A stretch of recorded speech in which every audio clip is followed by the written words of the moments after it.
নমস্কার। আজকে এসেছি গ্যাস নিয়ে কথা বলবো। না, এটা ঠিক পেটের গ্যাস নয়, এটা হচ্ছে গিয়ার অ্যাকুইজিশন সিনড্রোম। এই ব্যাপারটা নিয়ে কথা বলবো আজকে।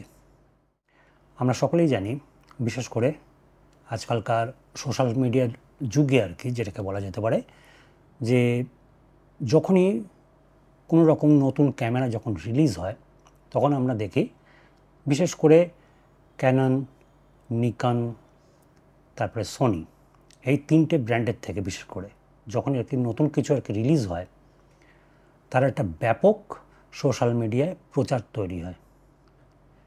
এরা অনেক সময় কি করে, যে যারা সোশ্যাল মিডিয়ায় নাম করা যারা ইনফ্লুয়েন্সার থাকে, যেমন ইউটিউব প্ল্যাটফর্মে কিন্তু সারা বিশ্বে এখন একটা বিশাল কমিউনিটি রয়েছে যারা ভয়ঙ্করভাবে ইনফ্লুয়েন্স করতে পারে সাধারণ মানুষকে।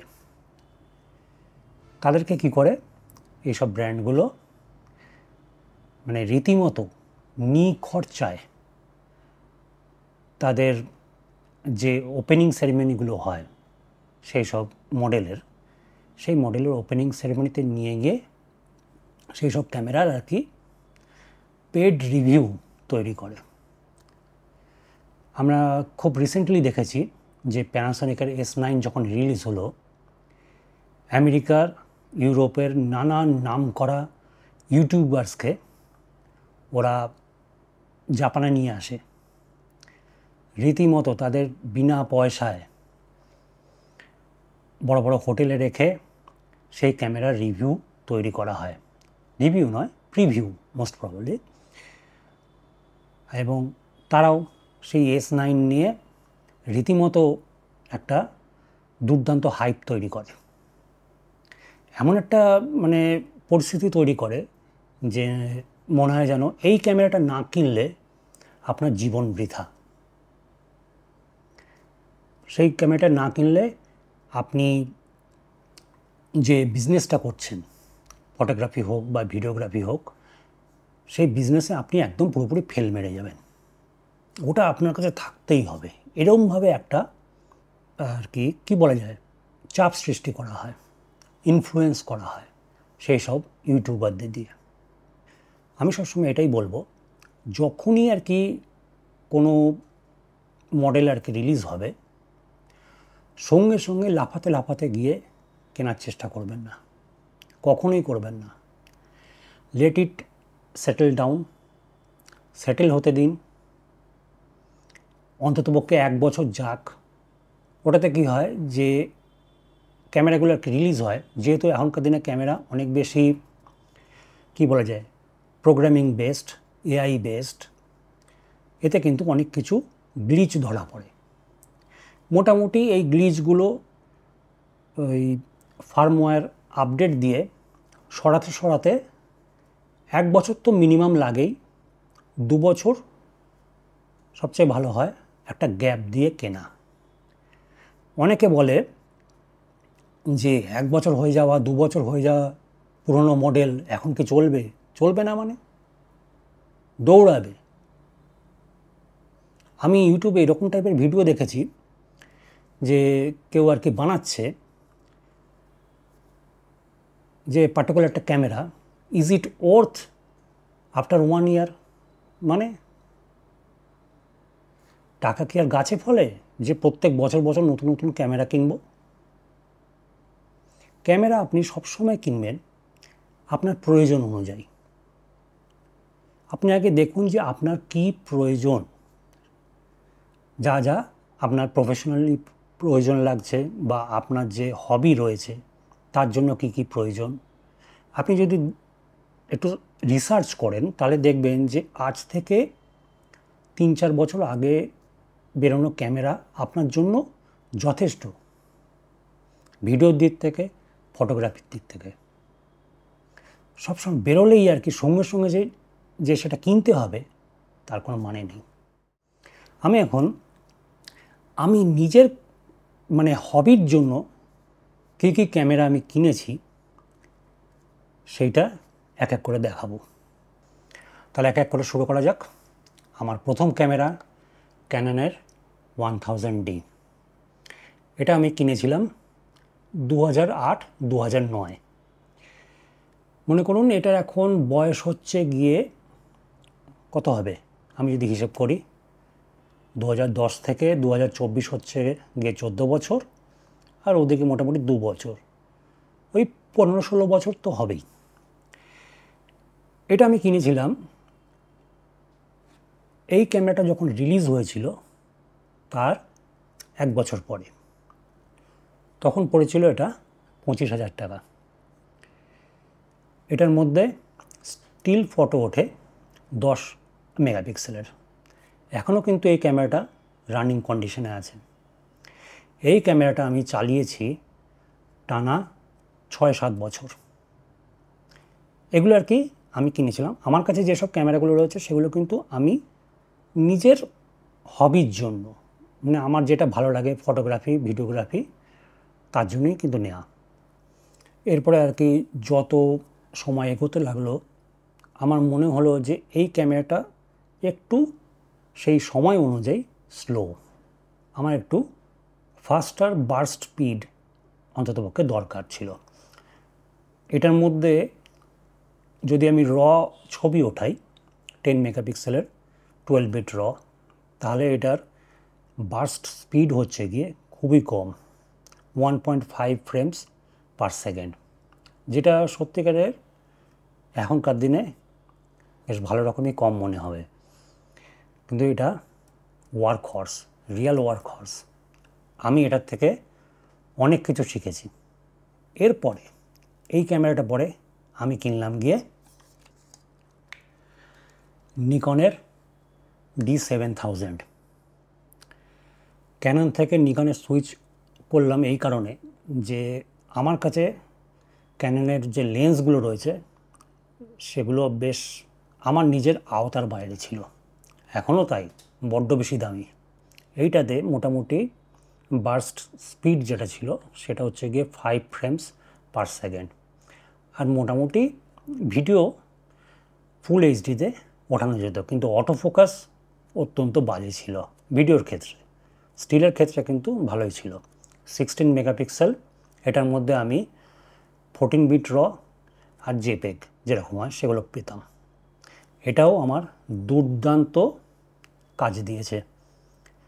এইটা আমি চালাই টানা 2019 অবধি। এটা আমি কিনেছিলাম 2014-তে, 2014 থেকে 2019 এই ক্যামেরাটা কিন্তু আমার মানে খুব খুব খুব উপকারে লেগেছে। আর একটা যেটা বলবো, আমি কিন্তু এই ক্যামেরাটা কিনেছিলাম এই D7000 রিলিজ হবার 2 বছর পরে। তার কারণ আমি জানতাম যে একটু সেটেল হতে দিলে তখন কিন্তু ক্যামেরার মধ্যে কোনো রকম মানে গ্লিচেস যেগুলো থাকে সেগুলোর কিন্তু সম্ভাবনা অনেক কমে যায়। এবং সত্যিকারে বলছি, আজও কিন্তু এইটার মধ্যে কোনো রকম প্রবলেম হয়নি, এখনও স্টিল রানিং। এবারে নেক্সট ক্যামেরা,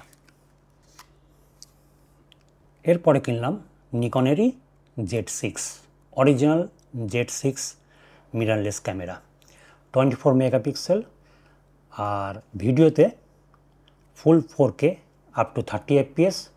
30 FPS-এর ওপরে হচ্ছে মানে যেটা আর কি 50 FPS, 60 FPS, 100 FPS আর 120 FPS, এই মোডগুলো কিন্তু ফুল এইচডিতে। আমি এটা কিনলাম তার কারণ হচ্ছে গিয়ে আমার ভিডিওটা একটু ভালো কোয়ালিটি হওয়ার দরকার ছিল। ফটোতে 24 মেগাপিক্সেল যথেষ্ট, D7000-এ 16 মেগাপিক্সেল ছিল, সেটাও যথেষ্ট ছিল আমার কাছে। এটাতে 24 মেগাপিক্সেলের ছবি ওঠে আর 4K 30 FPS অবধি সাপোর্ট করে ভিডিওতে। অটো ফোকাস ভালো, কোনো অসুবিধা নেই, এখনও পর্যন্ত কিন্তু এটা খুব ভালোভাবেই চলছে। এরপরে নিলাম, সুইচ ওভার করলাম সোনিতে।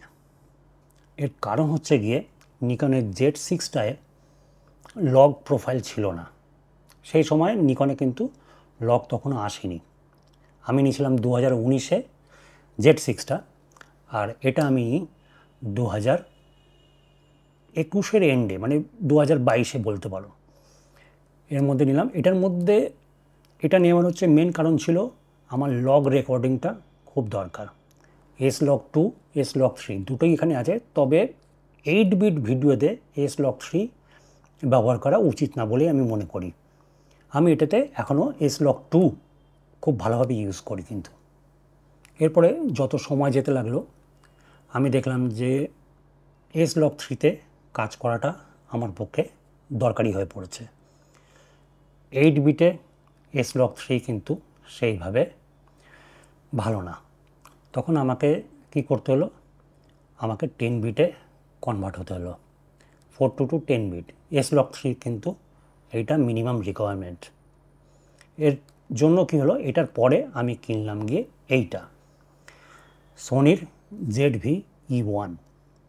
আমার যখন S-Log3 দরকার পড়লো আর 10 বিট 422 এই রিকোয়ারমেন্টটা এলো, তখন আমি মার্কেটে যেটা দেখলাম সেটা হচ্ছে গিয়ে আমার কাছে সোনিতে ভালো অপশান যা আমার দরকারি, আমার দরকার ছিল লো লাইট অপশানটা খুব ভালো হওয়া দরকার ছিল, আর হচ্ছে গিয়ে 10 বিট 422 S-Log3 এই দুটো আমার খুব দরকারি। তো আমি দেখলাম যে 10 বিট 422 লো লাইটে খুব ভালো, S-Log3 এই দুটোর জন্য মার্কেটে সোনির অন্ততপক্ষে ক্যামেরা রয়েছে গিয়ে আমার পছন্দের A7S3 আর FX3। কিন্তু A7S3 আর FX3 এই দুটো ক্যামেরার যা দাম, সেটা এই আমার মতন সাধারণ কাজের জন্য ঠিক মনে হলো না আর কি। তো আমি ভাবলাম একটু অপেক্ষা করে যাও, যদি সোনি কিছু বের করে সেরকম টাইপের। তো সোনি জানি না আমার কথা হয়তো শুনতে পেয়েছিল কিনা, বের করলো সোনির এই ZV-E1। A7S3 FX3 sensor same to same. লোকে বলবে এটা ভ্লগিং ক্যামেরা, এটা মোটেই ভ্লগিং ক্যামেরা নয়। এর ভেতরে রয়েছে খুব পাওয়ারফুল 10 বিট 422 S-Log3 আর লো লাইট ক্যাপাবিলিটিস। একদম এক্স্যাক্টলি সেম সেন্সার যা কিনা FX3 আর A7S3তে ব্যবহার হয়েছে। এইটার সেকেন্ড বেস ISO হচ্ছে গিয়ে 12800, যেটা আমার জন্য সত্যিকারে বলতে গেলে খুব কাজের। সবসময় এটা দেখবেন যে আপনার দরকারটা কি রয়েছে, সেই দরকার অনুযায়ী নিজেকে আপগ্রেড করুন। নতুন ক্যামেরা মার্কেটে নামছে, সঙ্গে সঙ্গে একদম না ওটা কিনতেই হবে, ওটা কিনতেই হবে, ওটা না হলে আমার চলবে না, আমি শেষ, আমার কোনো কাস্টমার থাকবে না, সব বিজনেস চলে যাবে, এরকমভাবে কখনো হয় না। দেখুন যে আপনার কি কি দরকার, আপনার হবির জন্য কি দরকার, আপনার প্রফেশনাল ক্যারিয়ারের জন্য কি দরকার, ব্যাস ওইটা ভাবলে কিন্তু আপনি পেয়ে যাবেন। মার্কেটে প্রচুর ক্যামেরা রয়েছে 2 বছর 3 বছর পুরনো, সেটাতে দেখুন খুব ভালো জিনিস পেয়ে যাবেন। এই যে এখনকার দিনে উঠেছে না 8K 60p, 8K মশাই, এখনো পর্যন্ত 4Kটাই তো স্ট্যান্ডার্ড হলো না, 8K নিয়ে লাফালাফি কেন? আপনি কি জানেন যে 8Kতে যদি আপনি রেকর্ডিং করেন, আপনার যে ল্যাপটপ বা কম্পিউটার লাগবে সেটা ওই ক্যামেরার থেকেও দামি হয়ে যাবে। যে স্টোরেজ ক্যাপাসিটি লাগবে তার জন্য কতখানি আপনার ইনভেস্ট করতে হবে, আপনার কোনো জ্ঞান আছে? মনে করুন আপনি একটা 8K ক্যামেরা কিনেছেন, আমি ধরেই নিলাম যে R5 Mark II। R5 Mark IIর দাম হচ্ছে গিয়ে MRP 4 লাখের ওপরে, আমি 4 লাখ টাকা ধরলাম। এরপরে আপনি যদি 8K রেকর্ডিং করেন, সেই 8K রেকর্ডিংয়ের জন্য আপনাকে CF এক্সপ্রেস কার্ড কিনতে হবে, মিনিমাম 1 TB বা 2 TB আপনার লাগবেই। সেগুলোর জন্য ধরে নিন আপনার লাগবে 1 লাখ টাকা আরও।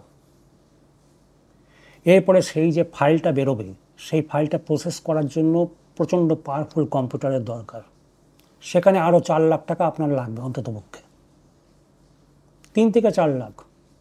তাহলে আপনি ভাবুন যে দামটা কোথায় গিয়ে দাঁড়ালো।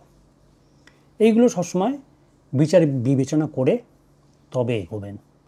সবচেয়ে বড় কথা, আপনার কি দরকার, এইটা হচ্ছে কি আসল।